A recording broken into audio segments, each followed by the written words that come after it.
It's a Thursday, no Met game on the schedule, so you know what that means. Welcome back to another edition of Down on the Korner. Tonight, we're joined by a true insider, one of the most influential architects in recent Mets history, Steve Phillips. Before making his mark in the front office, Steve spent 7 seasons as a minor league infielder in the Mets organization. From 1997 through 2003, he served as general manager of the New York Mets, assembling the 2000 World Series club. Drafting stars like Scott Kazmir, Lastings Millage, and signing José Reyes, helping building a roster that still lives large in Flushing lore.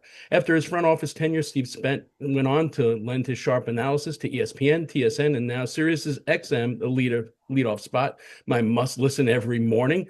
Please join me in welcoming the one and only Steve Phillips to Down on the Korner. Welcome, Steve. Hi, good to be with you. Thanks for having me. It's actually an honor to have you with us. We're looking forward to hearing your behind the scenes story, especially those pivotal years in Queens. Before we open up the Zoom room audience, quick reminder to those of you joining us in the Zoom room, keep yourself muted until we invite questions at the end. So Steve, let's dive right in. So you basically had a football scholarship, and football might have been your path before choosing baseball.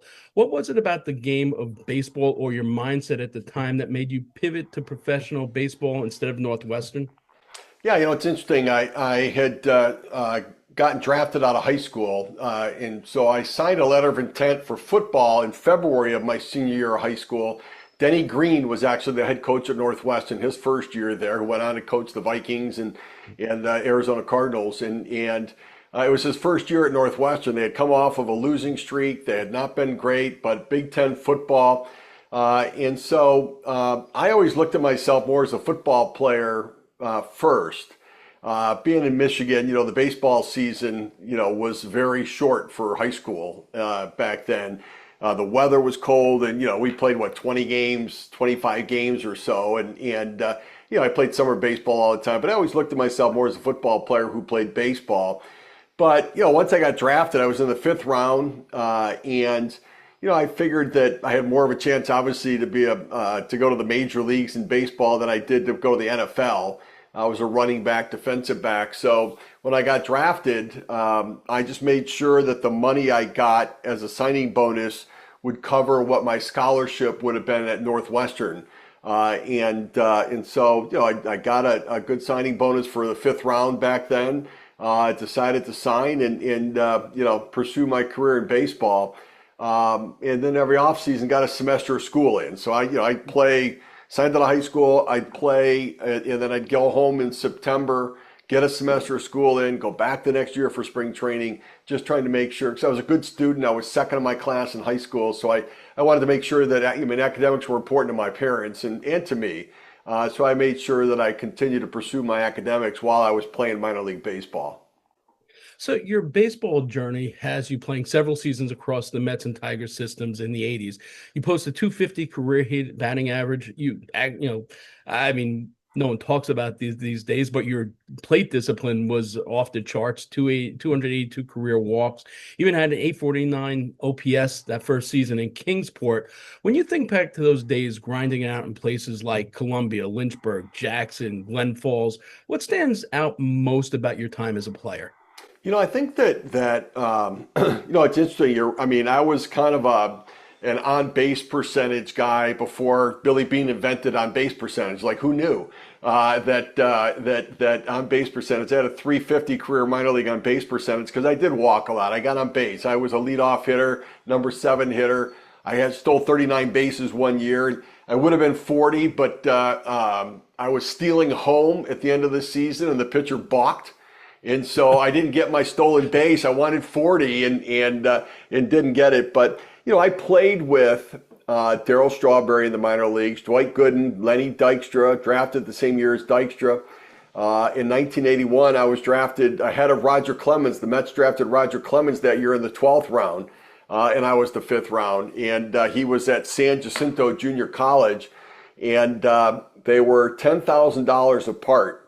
And Joe McIlvaine, the scouting director, flew down there 3 times to watch him pitch, got rained out all 3 times in the summer, didn't give him the extra 10,000. He ended up going to the University of Texas after that, and obviously he was a first round pick, went on to have an extraordinary, obviously, Hall of Fame caliber career, and I didn't. And so they made a horrible mistake drafting me in the 5th round. But I think more than anything, my minor league career was probably best to prepare me to be an executive. I was a prospect, then I was a suspect, I was traded, I was promoted during the course of a season. So I got to experience everything as a player that made me better relate to and understand being a player and then as an executive. And so, I think that as much as anything, it best prepared me to get into the front office. And I remember when I was done playing, I thought to myself, boy, I'd love to get in the front office at some point. And when I had gotten released finally from the Tigers in the spring of '88, I got released on Easter Sunday '88, which for me, put things in perspective a little bit. I kind of like, all right, what's more important? So, and then I had about a semester of school left, finished that, and I took a job in St. Louis with a company, and was there for about 3 months. And I said, geez, I would really like to get back in the front office. I wonder if there's a job. And the next day, the Mets called looking for me to my parents, and then found me in St. Louis working for a company called Merritt's Motivation Company. I then interviewed for the job and got the job as an administrative assistant for minor leagues and scouting for the Mets. Interesting. So you mentioned your time with the players, building that knowledge base, but you take a look at those stops that we mentioned before. Some of the managers that you played for are the well-respected names. Personal friend of mine, the late, great Al Jackson and Sam Perlazzo, Johnny Tamargo, Mike Cubbage, Tucker Ashford. What was it from the managerial side that you learned from those guys that you took to the executive office? Yeah. So my first year in Kingsport, Tennessee, we lost our last 19 games of the season. Al Jackson was the manager. And what I learned was Al Jackson's a better pitching guy than he is a manager. And I love Al Jackson. I mean, he became a dear friend of mine when I became an executive. And so like each guy was a little bit different. And all of them had different styles. Bobby Floyd was another manager of mine who became the field coordinator for me when I was the Mets general manager and minor league director.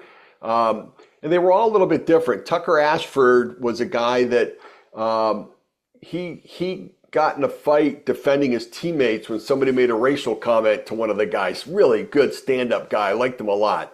John Tamargo was just such a hard-nosed, intense manager. And he liked to party back in the day, though. So we had a deal where if we won 5 in a row, he threw a keg party for us. Well, we had a really good team that year, and so we had some parties. And again, the minor leagues were so different. The manager would make sure we had a keg party then. Now minor league managers don't do that stuff, but they did then. It was just the nature of the game. But I think that, being professional and grinding out 100, then it was like 144 games in the minor leagues, that playing every day aspect of it. And for me, I started to understand the mental part of the game because I wasn't good at that part. I was so hard on myself and too coachable that when I was struggling, anybody wanted to give me some advice, I was like, okay, I'll do that. I'll try that. And so I learned a lot about what to do to help develop players and what not to do as part of it. And I also learned communication. And as a player in the minor leagues, I never felt like I really knew where I stood. And I thought, if I were in charge, I would do a better job of making sure that people knew where things were and that they got an honest feedback on it.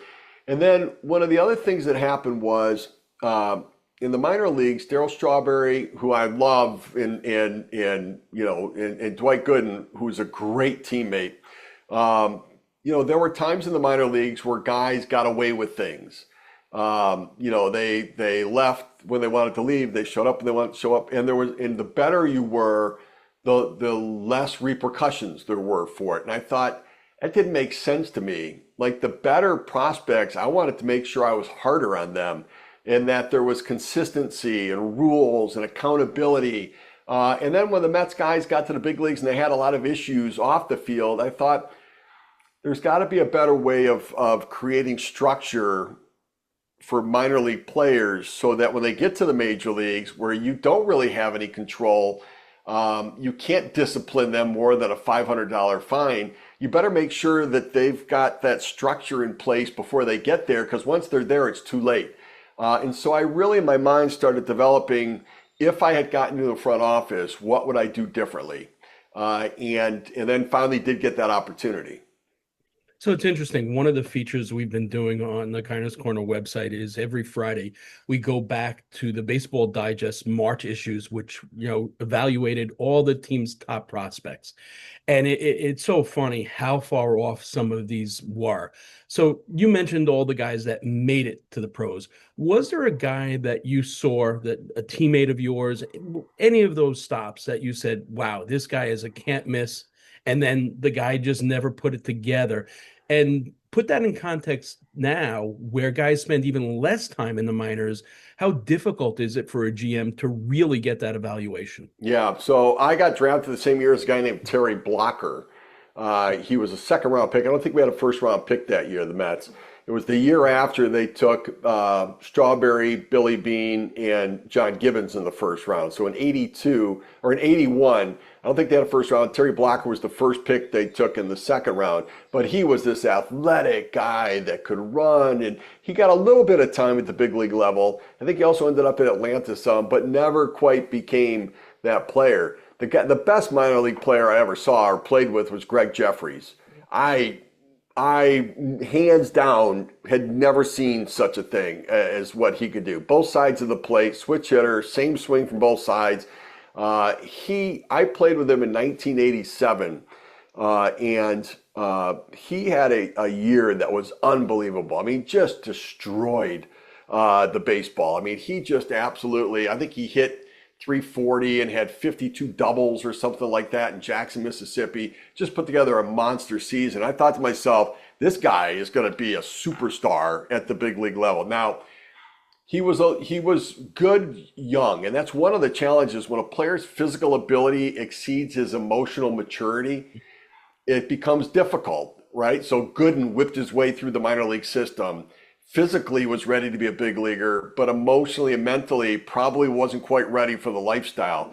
Jeffries was just extraordinary talent, but a bit of an emotional hothead a little bit. He and I squared off the fight probably 4 or 5 times during the season that year.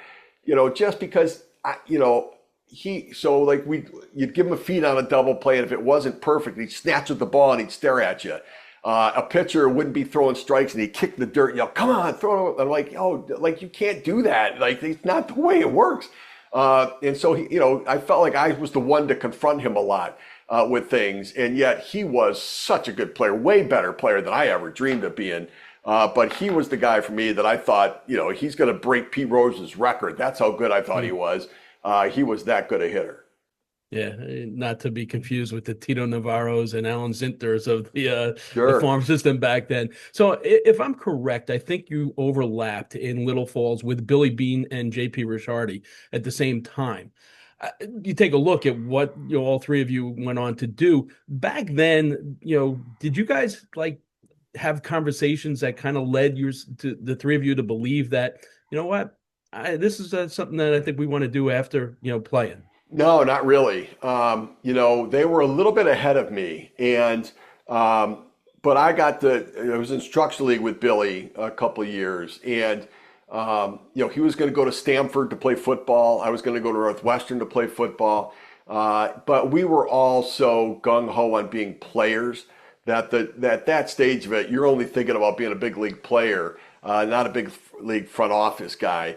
But Billy was really bright back then, really emotional though. He was hard on himself, like I was hard on myself. I did it internally. At times he did it externally. Like he would beat himself up and sort of, unleash on himself sometimes. I just swallowed it all. And JP was a little bit ahead. But again, another bright guy. And it is interesting, right, that you got 3 general managers out of that farm system back then.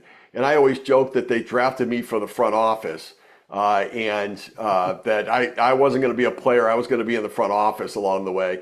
And my temperament was much better suited to being an executive than it was to being a player. I was so hard on myself, and I was a trier, and I'd work and I work and I work and I worked myself into the ground. I'd take 10 swings, 9 of them could be perfect, but if the last one wasn't, I'd be like, oh, you see, and then I'd have to start all over again to try to get 10 good swings in. And so, and Billy was a lot like that too. And I think in many ways it proved to be a good temperament for an executive, but not great for playing. So it's interesting you mentioned that because you rapidly rise through the ranks of the Mets front office. At what point did you feel like, all these things I'm learning and the way I'm on this path, at what point did you see yourself as a GM? Yeah, so it's interesting. I got in as an administrative assistant, and I hope someday I could be. But as an administrative assistant, you're ordering the uniforms, the bats and the balls, you're scheduling spring training, making sure everybody's flight's in order, you're checking curfew, you're setting up the meetings at the hotel for the players. You're doing but it was great training. And I will say that being a minor league director is by far, to me, the best training to become a general manager. You're effectively a general manager for 7 minor league teams, where you're in charge of the roster, you're in charge of their development, you're in charge of when somebody gets hurt, about moving a player up. And then once you move a player up from AA to AAA because there's an injury, then you got to move a guy from A ball to AA, and then you got to fill in the holes underneath. And so it really was perfect training to be a general manager, because you really were an executive for every team. And I loved that job, but it was a grueling job. I think probably once I was the minor league director, and felt like in the meetings with all of the teams that I was having an impact, that what I had to say was being heard and acted upon.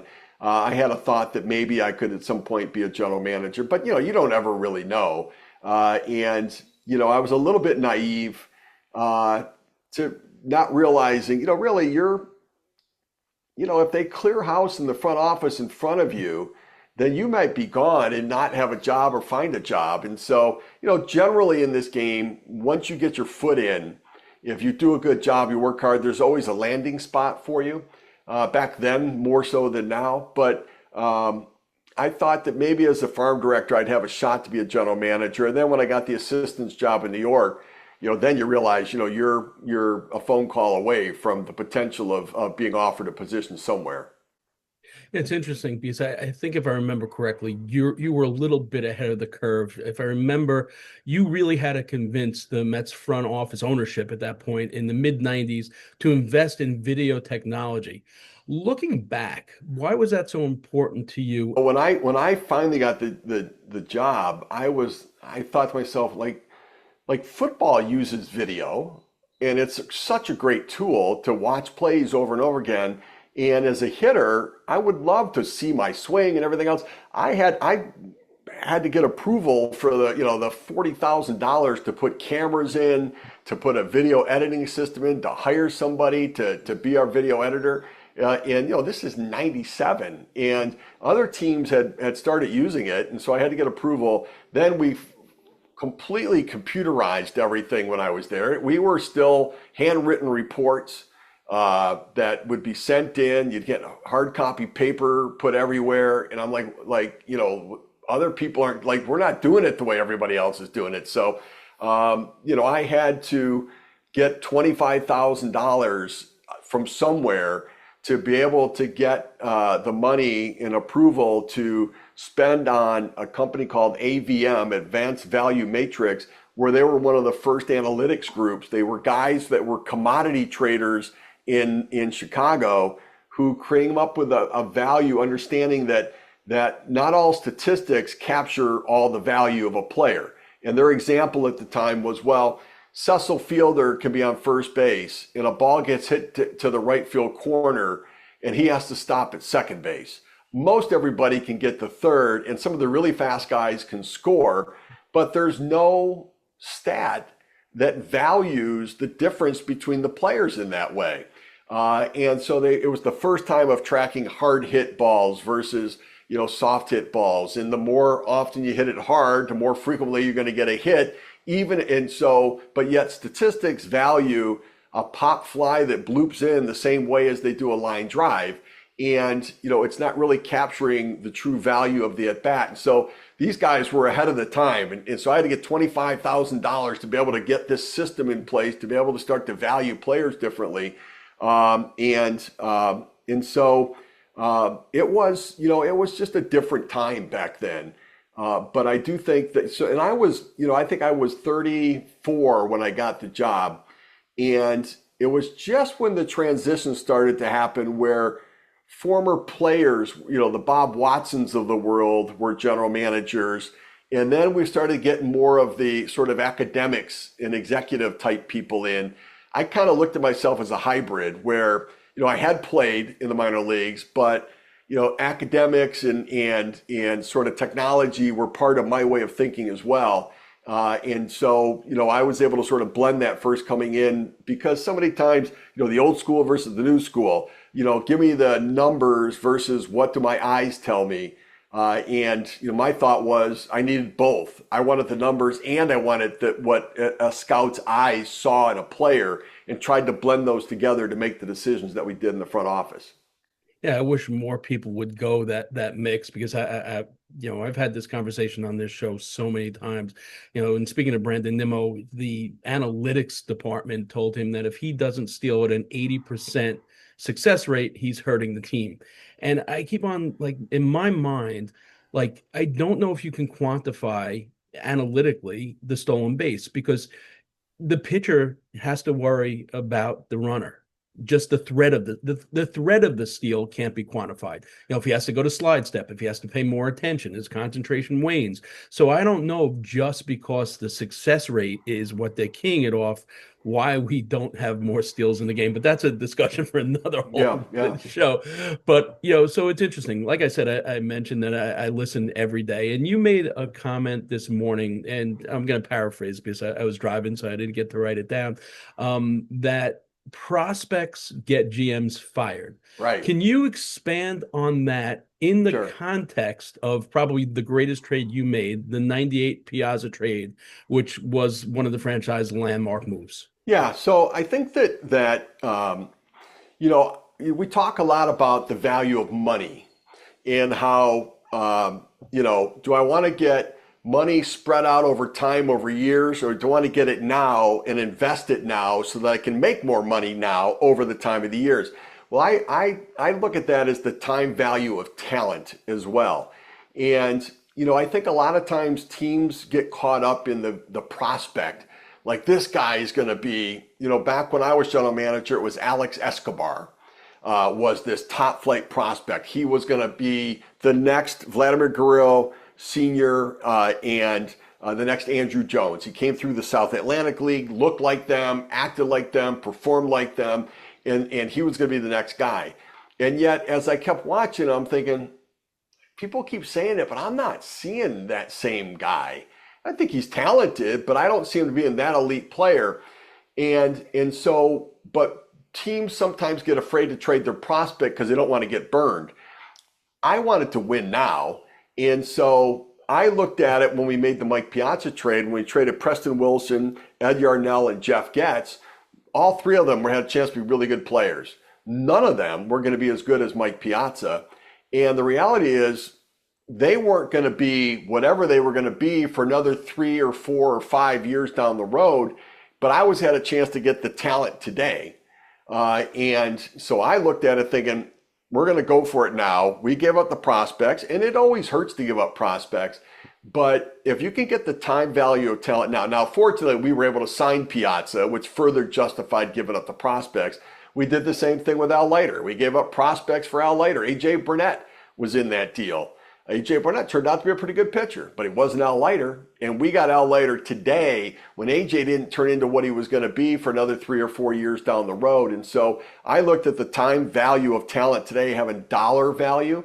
And so I never hesitated to give up prospects. Terrence Long became a Rookie of the Year, but after that, he sort of fizzled out. Wasn't much of it. But we got to the playoffs because we got Kenny Rogers at the time. And although he did walk in the run in Atlanta, people forget that if not for what he had done before that, we wouldn't have gotten to the playoffs. And so, yeah, I think that we get, if you're going to hold on to every prospect, that's great. You might win the minor league organization of the year, but ultimately you're not going to get that major league player that prospect could turn into that could ultimately lead to a championship today. as long as we're on the radio side every morning, for those of you in the Zoom audience that don't listen, it's a must listen. You're teamed with Eduardo Pérez, and you could tell the respect that the two of you have for each other. What makes him stand out as such a communicator and a baseball mind? And are you surprised that he doesn't have a managerial job somewhere right now at this point? Yeah, so he almost had the Mets job. He was runner-up for the job when Carlos Beltran got hired. Eduardo did. He was runner-up for that, and they went with Beltran, and then Beltran lost it, and then they went with Rojas instead. And so Eduardo is such a bright guy and such a great communicator. So when we go to spring training on our tour, we walk into a clubhouse and he is like, if you watched him, he is like this, and he's the mayor. Like, he knows everybody, and everybody knows him, and everybody respects him, and everybody appreciates him. And yet he can say what he thinks, and not worry about offending anybody. And there's way to say things to be honest about something, even if it's a criticism, and not make it personal. And he's great at that. So I am surprised, and I don't know whether it's what he wants to do right now or not. I know he's considered it, talked about it. He's the best. He is the best at watching a pitcher throw pitches in a game and see where the guy's tipping his pitches. The best. Oh, he's holding his glove here. Oh, his glove flutters when it's a fastball. Or when he comes out of his hand, he takes it out this way when it's his changeup, and he takes it out that way he is unbelievable at doing that. Jim Edmonds said, the Cardinals' longtime center fielder, said that he owed his hitting career to Eduardo for teaching him and showing him how to pick up tips on a pitcher. And he's such a good man, an honest guy. And so I think he should get a shot at being a manager if he wants it. He's had his share of interviews along the way. And so I'm hoping that maybe that leads to it once again, at least that it's an option for him to consider if he desires to go down that road. You would have thought that the Cincinnati Reds would have been a perfect landing place for him, for sure. Well, Tito Francona is pretty good. I'm saying prior. Yeah, I'm with you. I'm with you on it. I agree with you. And, he played in Tampa. He played in St. Louis. St. Louis might not be a bad spot for him either. It was an Angel originally, too. And so he was a coach in the Astros organization during the rebuild. When one of those years they lost 100 for Bo Porter, He was the bench coach, hitting coach. So, he's got some experience in the dugout, and teams call him a lot to ask him about what they see with his pitchers and their pitchers. But he's turned into a great analyst as well, and a dear, dear friend. Speaking of managers, your relationship with Bobby Valentine was frequently described as uneasy. In hindsight, what lessons did you learn from managing that dynamic? And given the difference between the manager-GM relationship today, how do you think the two of you would have coexisted in today's game? Yeah, so I think for long-term success, I think being on the same page is so important. Bobby and I won a lot together, and yet it was a combative relationship. And it's funny because when I was a minor league player, Bobby was a roving instructor, and I would tell everybody he was the best coach I ever had. One of the best coaches, base running coaches, and infield instructors, one of the best I ever had. He was such a good instructor. And that thing that makes Bobby great, his passion and energy for just, and this conviction of whatever he sees, he believes it is 100% right, is great, but also gets him in trouble sometimes. And he would occasionally say things, and I would sort of tease that he's got that dreaded disease of no filteritis, no filter between the brain and the mouth. And so sometimes he would say things without the thought of, I wonder how it's going to be received on the other end. And then when this fire breaks out, he's like, oh, yeah, I didn't quite anticipate it was going to be like that.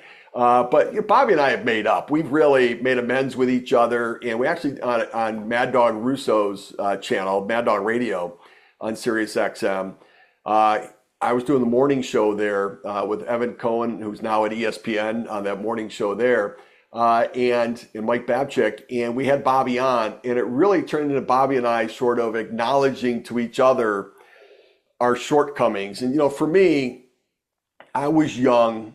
Bobby was this big personality. And he was hard to manage. He was hard to know, and he'd sometimes ask questions where he knew the answer, but he was trying to see whether you were going to be honest with him about it. I'm like, I'm always going to tell you to be honest about it.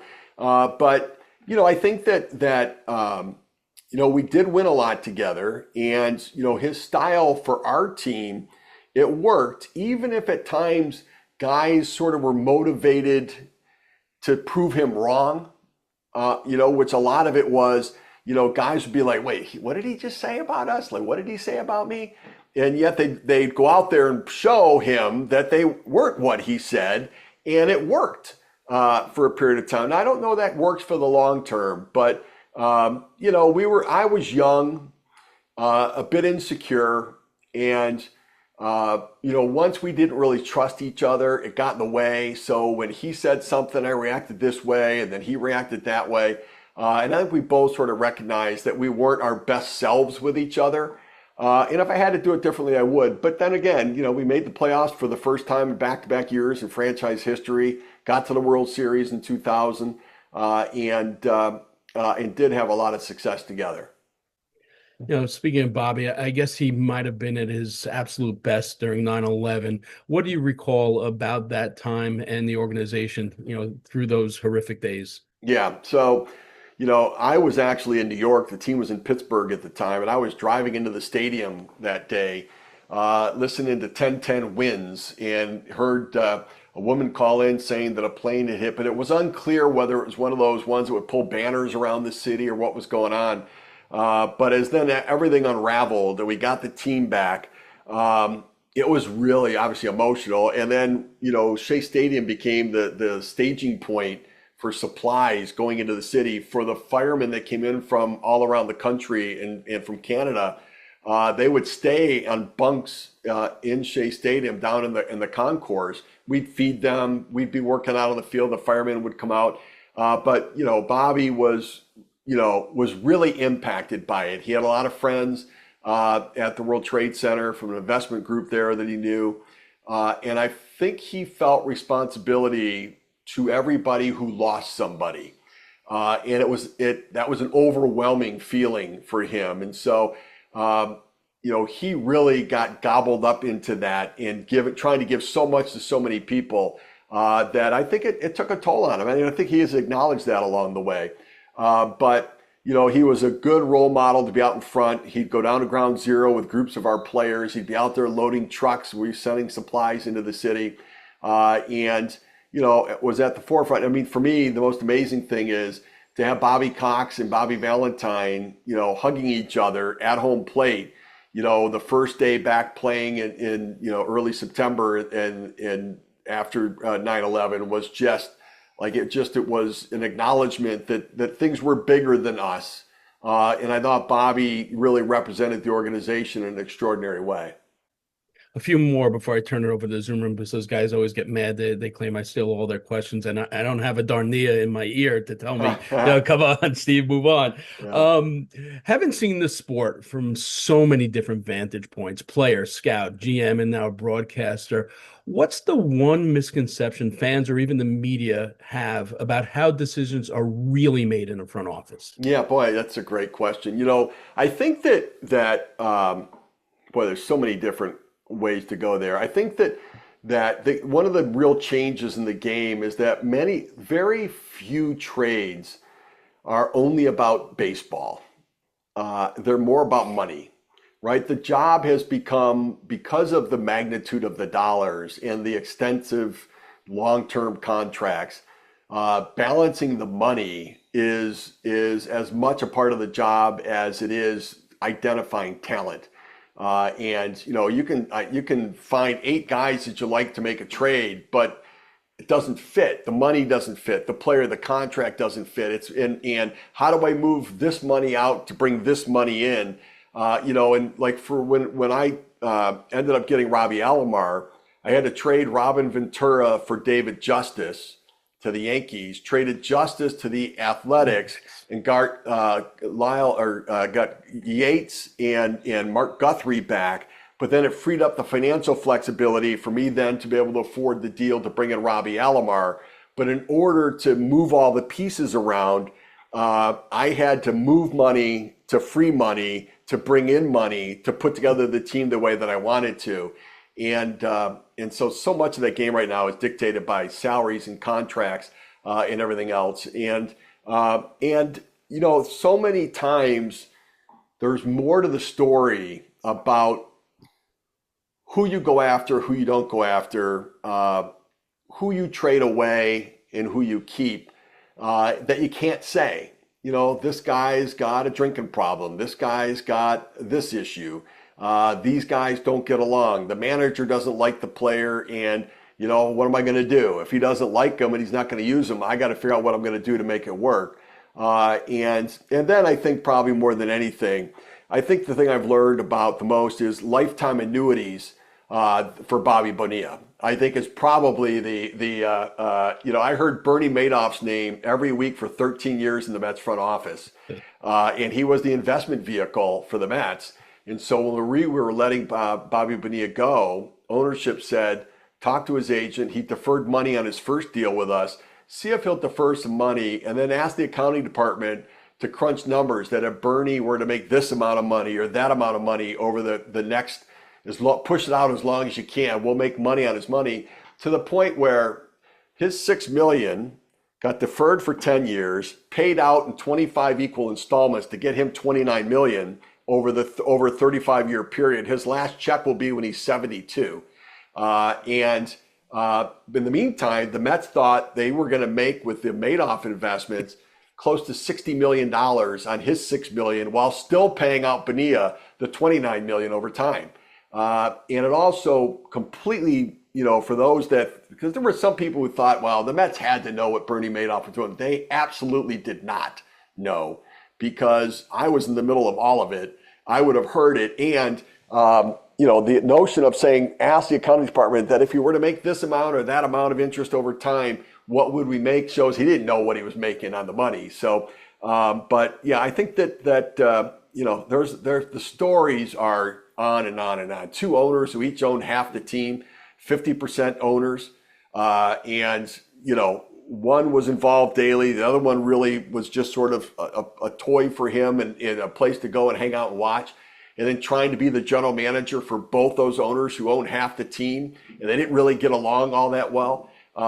It was there's a book to be written in there somewhere. I'm not sure I'm ever going to write it, though. Lastly, before I turn it over to the Zoom room, if you could go back and tell your 1981 Kingsport Mets rookie self something, what would it be? Yeah, don't be so hard on yourself, and don't play for your mom, your dad, your brothers, your school, your city. Don't play for the expectations of everybody, because I made everything big, you know, and I didn't understand that one at bat is just one at bat in the thousands you're going to get in your career, and put too much emphasis on it, and it weighed me down for my playing career.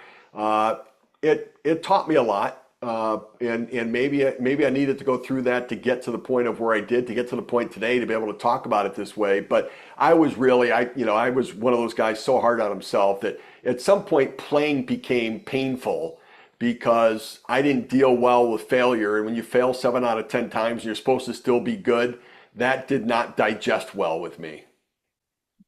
Awesome. All right, we're going to turn it over to the Zoom room, guys. If you use the regular raise hand function, or if you just want to raise your hand the old-fashioned way, we can do that. It looked like Larry, it looked like you had your hand up first, so unmute and go ahead, Larry. Hey, Steve. Nice to meet you, Steve. Nice to meet you. And a question I'm going to ask is because this is what we see today as a fan. We are so tied up with the players that we don't really think much about a GM at all. We love the players. The GM is sometimes even the bad guy, maybe. Right? So Right. now, Iglesias wasn't even offered a contract by the Mets. And he's very upset. So the fans are saying, how come the Mets didn't even speak to him? How come that happens? Teams all do the same thing. I missed that last part again. So you which want player? Iglesias. Oh, Iglesias. Yeah. You know what? I don't know why they didn't. I mean, it's so funny because Nick Castellanos believed that Jose Iglesias should have been the MVP of the Mets last year. And I was surprised, but I think that the way they looked at it was they had Luis Angel Acuna coming, and he was going to play that role. He's a minimum salary guy. And so if we're going to spend $750 million on Soto, let's give the young guy with talent that has a chance to blossom, maybe even be better than Iglesias, an opportunity to play. But yeah, I looked at Iglesias differently. I thought he was part of the core energy of the team. And I was surprised they didn't bring him back because, I mean, they turned it around in part when he came up last year. And I think he was part of the energy. And by the way, he can hit. Now, he doesn't walk much. He doesn't hit for power, but he's a good little player. And he does something every game to help the team win. But I really do think it came down to you've got Luis Angel Acuna, and that was the reason why they wanted him to play.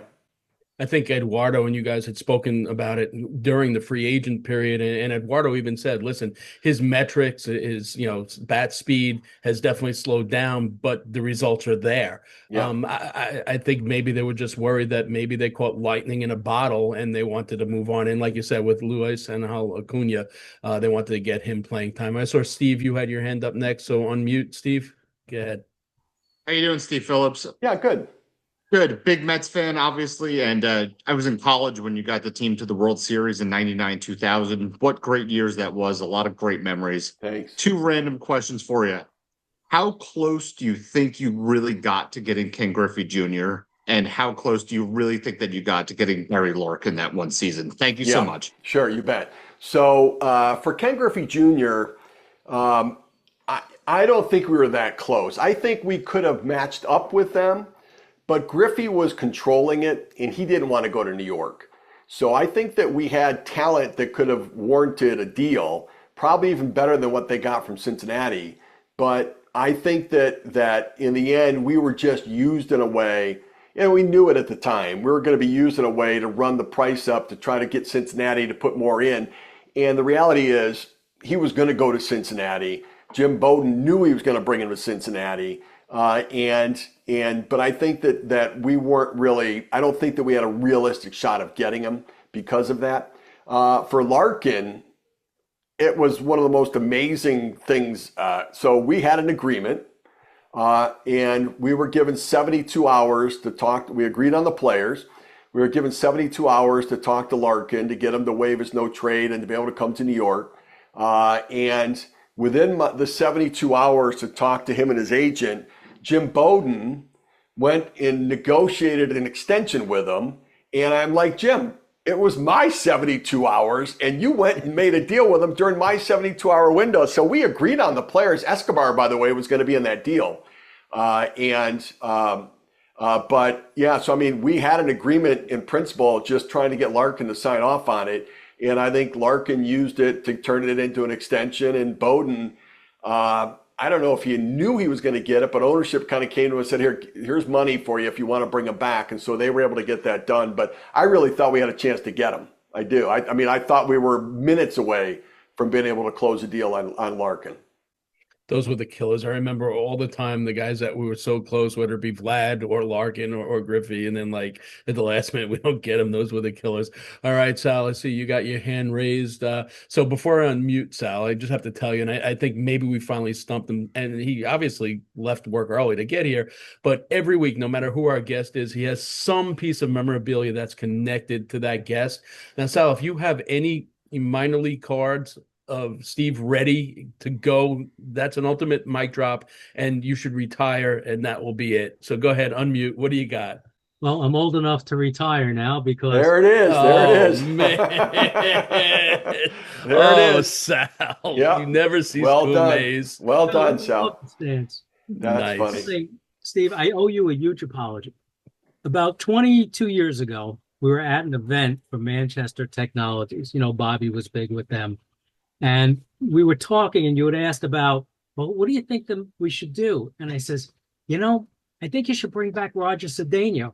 He had a good deal with Detroit.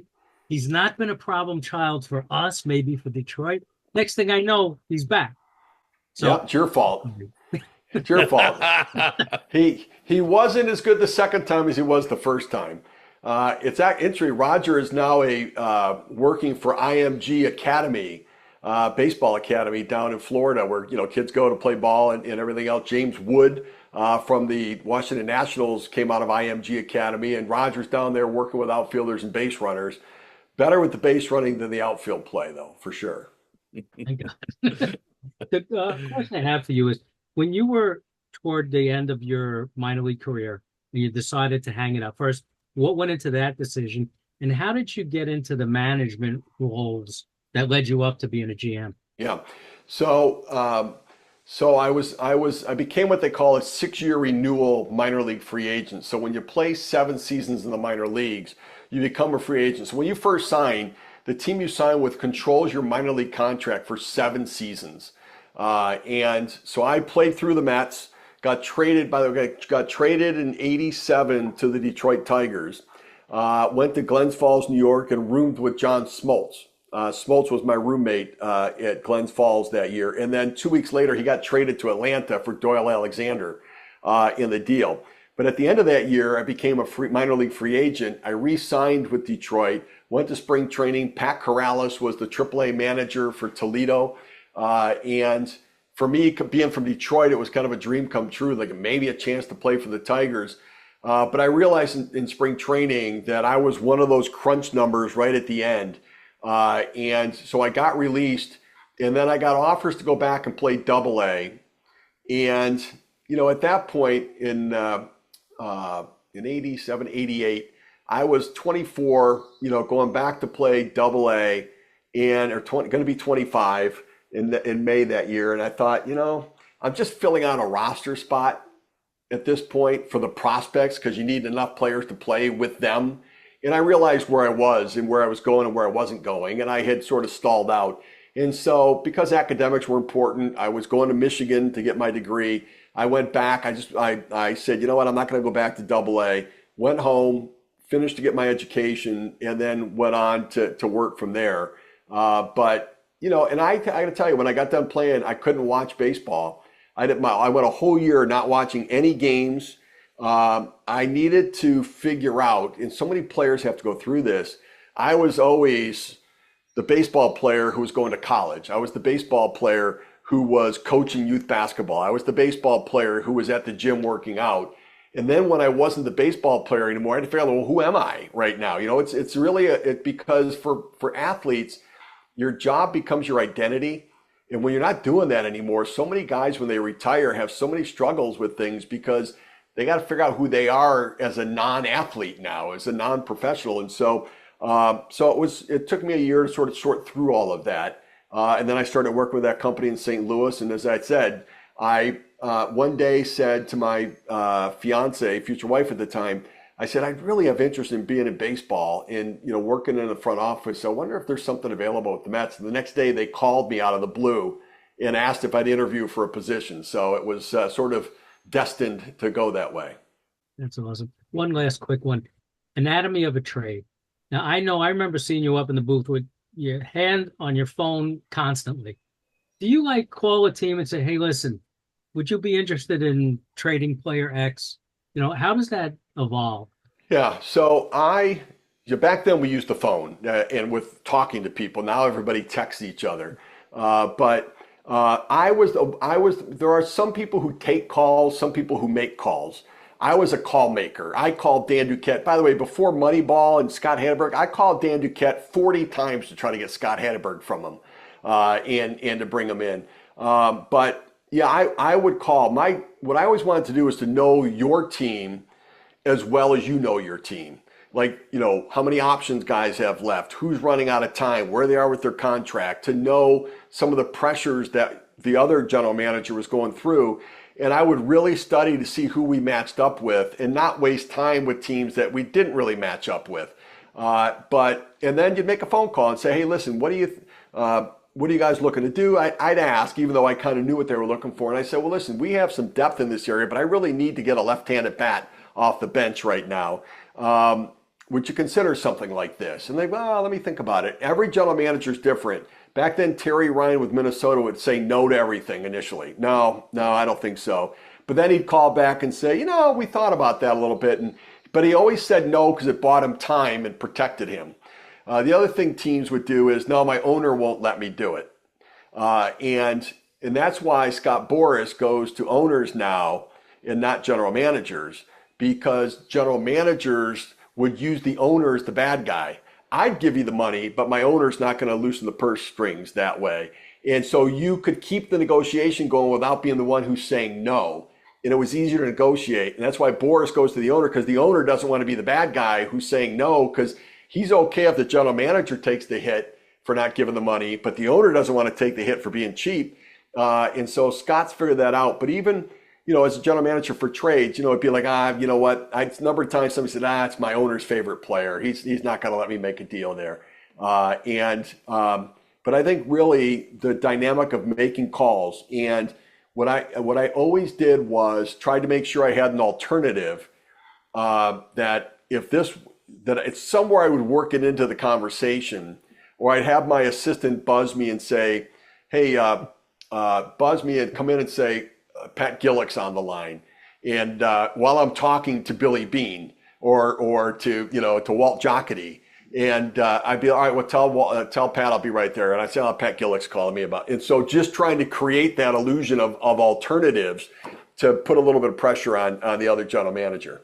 So back to the phone calls. So I'll never forget this. So Dan Duquette made a trade with the Diamondbacks for a minor league player, and Dan knows me. But Dan also knew that kid was from my hometown, and Dan knew I was a travel coach. And Dan actually called me for background on the kid. How much of that goes on where you reach out to other people about the mental makeup of certain players? Oh, all the time. You had to. You had to do your due diligence. When we traded for John Olerud, I was the assistant to Joe McIlvain, and I thought John Olerud in New York, like John was just such a quiet, unassuming guy. I was worried New York would chew him up and spit him out. I was really concerned about it. And he was so unaffected by anything.